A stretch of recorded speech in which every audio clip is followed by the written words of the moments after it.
Les pères sont objectivement plus présents qu'à toute autre époque. Une étude de l'Université de Californie, publiée en 2016, a montré que les pères américains sont passés de 16 minutes par jour avec leurs enfants en 1965 à environ 59 minutes aujourd'hui, quasi quadruplé en 60 ans. L'Institute for Family Studies a publié en 2023 que les pères américains qui vivent avec leurs enfants leur consacrent en moyenne 7,8 heures par semaine, soit environ 1 heure de plus qu'il y a 20 ans. 97% des pères modernes participent au quotidien des soins de base, contre 60% en 1982. Le constat statistique est net. Le père moderne s'investit plus que jamais. Et c'est une vraie progression. Mais voici ce que les statistiques ne mesurent pas, et que l'observation des enfants modernes révèle. La nature de cette présence a profondément changé. Le père d'aujourd'hui est plus présent, mais il a dans la majorité des cas troqué son rôle traditionnel contre un rôle proche de celui de la mère. Plus doux, plus tactile, plus émotionnel, plus pardonnant, plus dans le câlin que dans le cadre.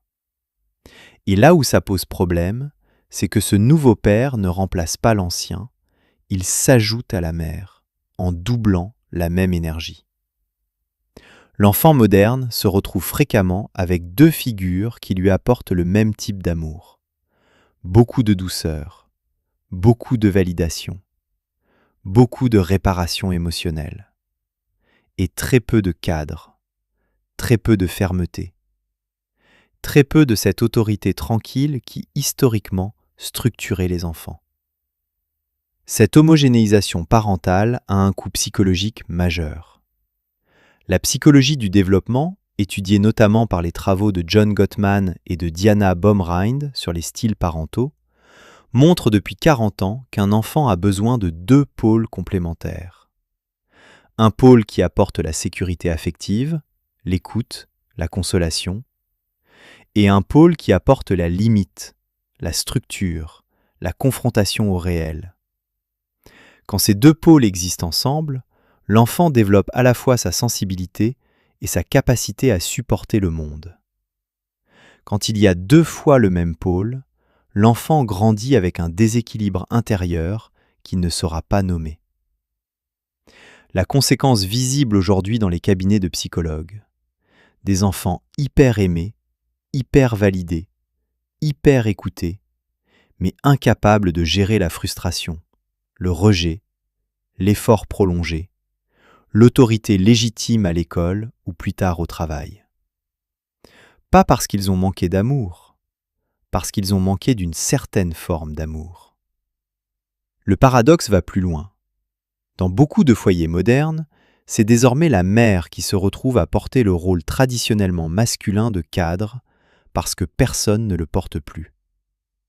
Elle finit par dire les non. Elle finit par poser les limites. Elle finit par confronter. Et elle se retrouve épuisée à jouer deux rôles à la fois, pendant que le père se positionne en bon copain, qui dit toujours oui pour préserver le lien. Ce déséquilibre crée une charge mentale parentale qui ne s'est jamais vue dans l'histoire. Les mères modernes sont fatiguées non pas parce qu'elles travaillent plus, mais parce qu'elles assurent l'autorité que le père a abandonnée par peur de paraître dure, dépassée ou autoritaire. Et de leur côté, les enfants ne savent plus qui regarder pour structurer leur monde. Cette analyse, je la formule avec respect. Les pères modernes font ce qu'ils croient être bien. Ils ont souvent souffert eux-mêmes d'avoir grandi avec des pères trop durs, trop absents, trop silencieux. Et ils corrigent ce qu'ils ont vécu. Le problème, c'est qu'ils corrigent en allant exactement à l'opposé au lieu de chercher l'équilibre. La vraie paternité moderne n'est ni l'ancienne autorité froide, ni la douceur permanente. C'est la capacité à aimer fort tout en cadrant ferme, à être présent émotionnellement tout en posant des non clairs, à écouter sans céder, à consoler sans tout valider. C'est cet équilibre que des générations entières d'hommes n'ont pas appris à incarner parce que personne ne leur a transmis. Si tu te reconnais dans cette description, partage-la et abonne-toi.